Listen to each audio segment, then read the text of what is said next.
যদি জরুরি জনগুরুত্বপূর্ণ বিষয়ে কোনো সংক্ষিপ্ত আলোচনা করতে হয় সেই বিষয়ে বিধি 68 অনুসারে কোনো নোটিশ দিয়েছেন কিনা, এটা হচ্ছে আপনার প্রতি আমার প্রশ্ন।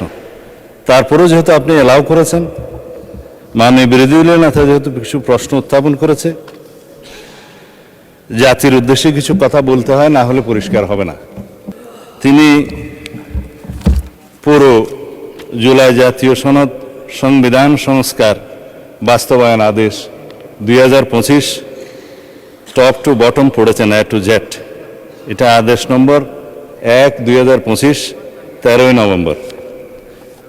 আমি হাউজের বাইরে বিভিন্ন জায়গায় আলোচনায় বলেছিলাম, রাষ্ট্রপতি অধ্যাদেশ জারি করতে পারেন যখন হাউস সেশনে থাকে না, আর্টিকেল 93 অনুসারে। এবং এই আর্টিকেল 93 অনুসারে আপনি দেখবেন মাননীয় স্পিকার, ক্লজ কতে 93(1) ক্লজ ক লেখা আছে, সংবিধানের ধারা পরিবর্তন হবে বা সংবিধান পরিবর্তন হবে, এরকম কোনো বিষয় অধ্যাদেশের মাধ্যমে আসতে পারে না, সেটা জায়েজ নাই। রাষ্ট্রপতি অধ্যাদেশও সেটা সংবিধান পরিবর্তনের কোনো বিধান করতে পারেন না। কিন্তু এই যে আদেশ, এই আদেশটা না অধ্যাদেশ না আইন, মাঝামাঝি কি জিনিস, সেজন্য আমি বলেছিলাম এটা হয়তো নিউট্রাল জেন্ডার হতে পারে। এনিওয়ে, এটা আমি অসংসদীয় বা আনপার্লামেন্টারি কোনো শব্দ এখানে ইউজ করতে চাই না, এটা বাইরের বক্তৃতা হলে বলা যেত।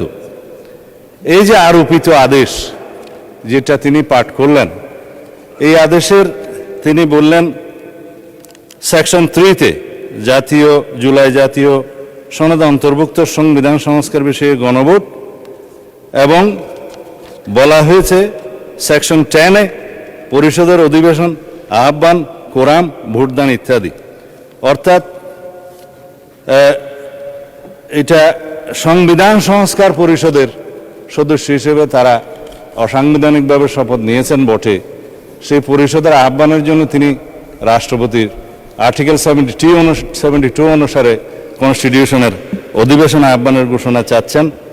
এবং তিনি বলেছেন, যেহেতু দুইটি কাজ বাদে বাকিগুলো সব প্রাইম মিনিস্টার রিকমেন্ডেশনে প্রেসিডেন্ট করে থাকেন, এবং একইভাবে এই সংসদের আহ্বানও তিনি করেছেন প্রধানমন্ত্রীর পরামর্শ অনুযায়ী আর্টিকেল 72 অনুসারে।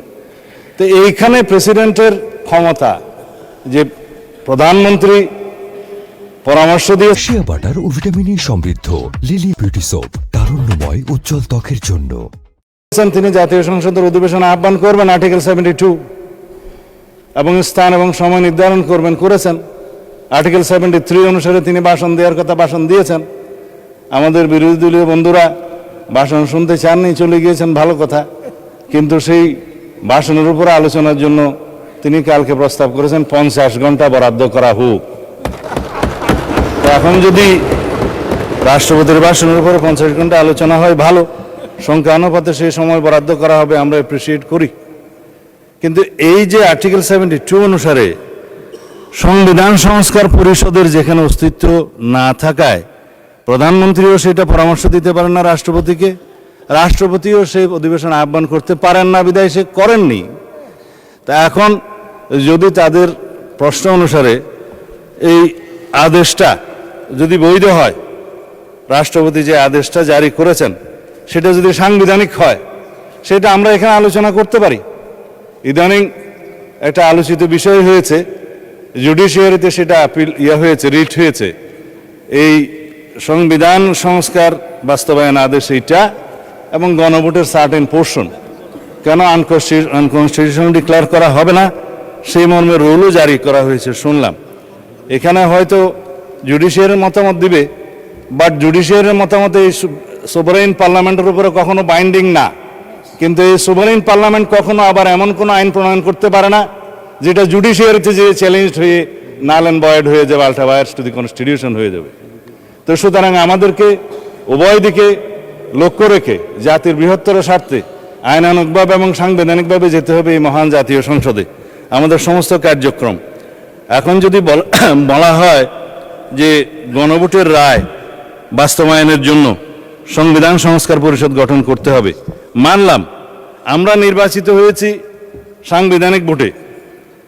নির্বাচন কমিশনের দুইটাই এখতিয়ার, একটা হচ্ছে জাতীয় সংসদের নির্বাচন অনুষ্ঠান করা, আর একটা হচ্ছে রাষ্ট্রপতির নির্বাচন অনুষ্ঠান করা। এটা হচ্ছে কনস্টিটিউশনাল ম্যান্ডেট, যেটা নির্বাচন কমিশন পালন করতে বাধ্য।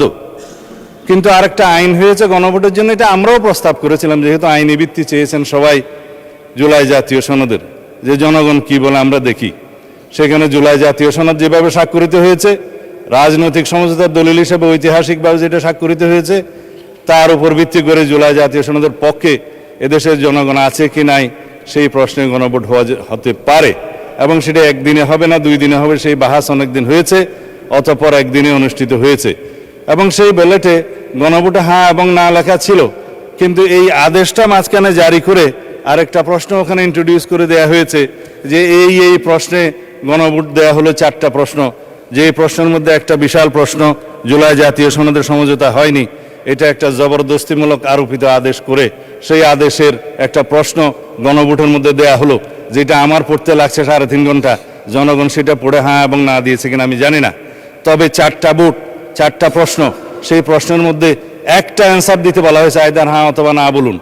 কিন্তু 4টা ভোটে তো 4টা প্রশ্ন থাকা উচিত ছিল, যে আমরা কোন কোন প্রশ্নে হ্যাঁ বলবো, কোন কোন প্রশ্নে না বলবো, সেই অপশনও ছিল না। আমি সেই লম্বা বাহাসে যাচ্ছি না, তারপরেও গণভোটের রায় যদি বাস্তবায়ন করতে হয়, সেই গণভোট এই আইন অনুসারে, সেই রায় অনুসারে সংবিধানে আগে সংস্কার আসতে হবে, সংবিধানে সংশোধন আসতে হবে।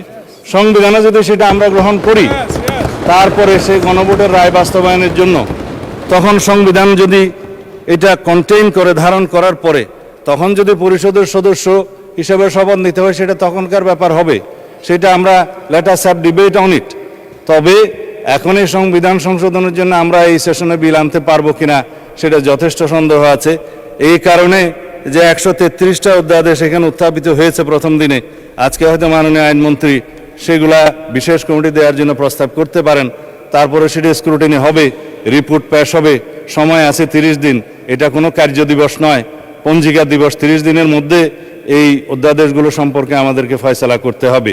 এখন সেই অধ্যাদেশগুলো ফয়সালা করতে গিয়ে 15 দিন এখন লম্বা ছুটিতে, 29 তারিখের আগে আপনি আর সেশন করতে পারছেন না আজকের পরে, তখন এগুলো করতে করতে এই সেশন চলে যাবে। তারপরের সেশনে আপনার বাজেট অধিবেশন, বাজেট অধিবেশনের সময় যদি আপনারা অ্যালাউ করেন যে সংবিধান সংশোধনের বিষয়ে এই হাউস সিদ্ধান্ত নেয়, কার্য উপদেষ্টা কমিটিতে যদি সিদ্ধান্ত হয়, তখন বাজেটের এই সেশনের মধ্যেও সংবিধান সংশোধনের জন্য কমিটি করে তারা এই জুলাই জাতীয় সনদকে সেখানে ধারণ করে সংবিধান সংশোধনের জন্য বিল উত্থাপন করতে পারে। সেই বিলটা তারপর আলোচনা হবে, পাশ হবে, সেটা তখন সেই সেশনে করা যাবে কিনা আপনারা সিদ্ধান্ত নেবেন। আমি পজিটিভলি যাচ্ছি, আমি কোনো কিছু অস্বীকার করছি না। জনরায়কে সম্মান দিতে হবে, কিন্তু সেটা সাংবিধানিকভাবে দিতে হবে, আইনগতভাবে দিতে হবে। এখানে ইমোশনের কোনো জায়গা নেই। রাষ্ট্র ইমোশন দিয়ে চলে না, রাষ্ট্র চলে সংবিধান দিয়ে, আইন দিয়ে, কানুন দিয়ে। তা আমরা সেইভাবে যাই। আমি বিরোধী দলের মাননীয় বিরোধী দলে না থাকে যথেষ্ট সম্মানের সাথে এটা প্রস্তাব দিতে চাই যে আসুন আমরা কার্য উপদেষ্টা কমিটিতে সে বিষয়ে আলোচনা করি, কখন সংবিধান সংশোধনের জন্য আমরা বিল উত্থাপন করতে পারবো, এবং জুলাই জাতীয় সনদকে আমরা অক্ষরে অক্ষরে পালন করতে আমরা প্রতিশ্রুতিবদ্ধ। আমরা জাতির কাছে অঙ্গীকার করেছি যে জুলাই জাতীয় সনদ ঐতিহাসিকভাবে যেভাবে স্বাক্ষরিত হয়েছে, রাজনৈতিক সমঝোতার দলিল হিসেবে তার প্রতিটি শব্দকে আমরা সম্মান করি। কিন্তু জুলাই জাতীয় সনদের বাইরে আরোপিত কোনো আদেশ দিয়ে, কোনো অবৈধ আদেশ দিয়ে সেটা কোনো সংবিধান সংশোধন করা যায় কিনা, সেটা একটা বিশাল আইনি প্রশ্ন, সাংবিধানিক প্রশ্ন। সেটাও আমরা ডিবেট করি, আলোচনা করি, আমরা কার্য উপদেষ্টা কমিটিতে আলোচনা করি, এবং সংবিধান সংশোধনের জন্য আমরা বিল উত্থাপন করি। সেই বিল আমরা সমঝোতার ভিত্তিতে এই মহান হাউসে গ্রহণ করি। তারপরে এই সংবিধান অনুসারে রাষ্ট্র পরিচালিত হবে, এবং ইনশাআল্লাহ আমরা সংবিধান মেনেই এই পর্যন্ত এসেছি এবং সংবিধান মেনে চলব। সামনের দিনগুলোতে আমরা সাংবিধানিকভাবে এই রাষ্ট্রকে এগিয়ে নিয়ে যাব। ধন্যবাদ মাননীয় স্পিকার। শিয়া বাটার ও ভিটামিন ই সমৃদ্ধ লিলি বিউটি সোপ, তারুণ্যময় উজ্জ্বল ত্বকের জন্য।